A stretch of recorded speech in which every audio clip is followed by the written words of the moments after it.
Good morning mga kananay. Sa umagang ito, ako ay kasalukuyang magluluto ng adobong manok. Lalagyan ko ng sayote, lalagyan ko ng gulay.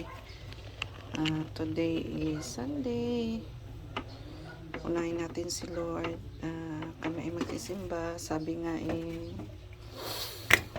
ibinigay ni Lord sa atin yung 6 na araw na pagtatrabaho. So, yung isang araw ay para sa Kanya.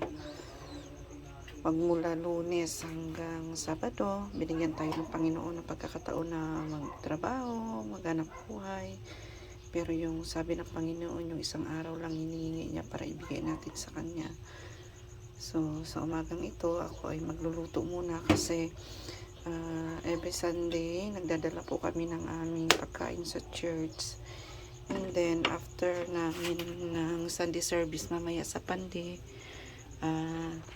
kami naman ay dediretso ng Mikawayan doon sa aming mega church kasi meron kaming living water na aatinan. So, malaking tulong ito sa aming spiritual na buhay, yung living water na ito.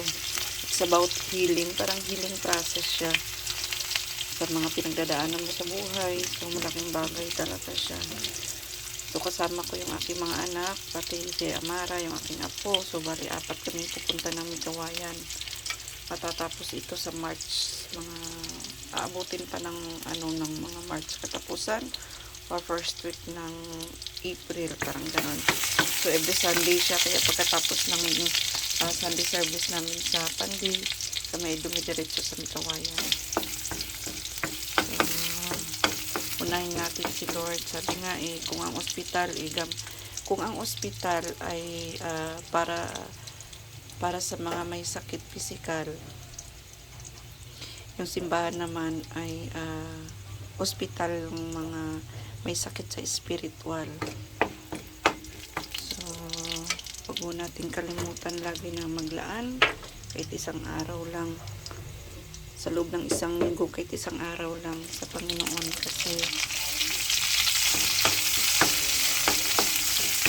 malaki ho ang yung hindi ho natin pagbibigay. Kung akala ho natin yung pagnanakaw lang, pagpatay, pagsisinungaling ay kasalanan.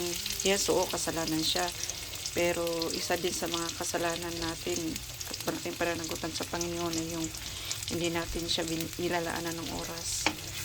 Yung pagbabasa ng Biblia,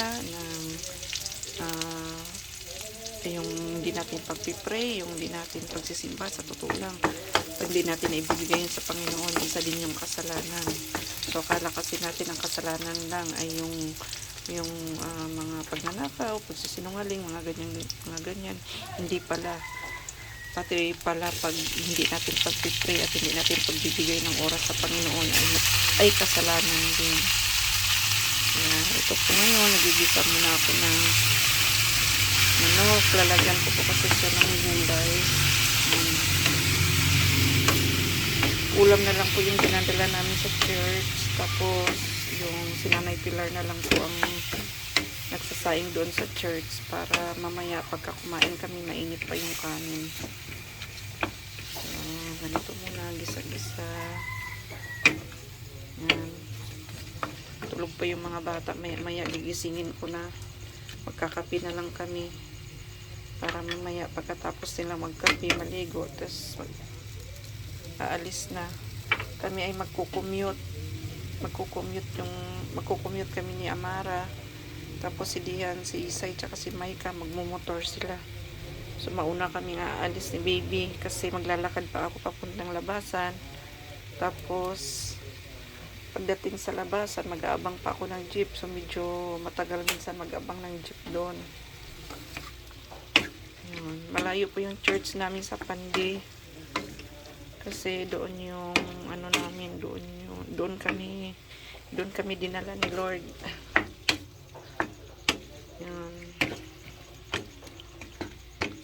Malayo man, rain or shine, patuloy tayo maglingkod sa Panginoon. Sabi nga sa bawat pagpapagal natin, yung gantimpala ay si Lord magbibigay, diba?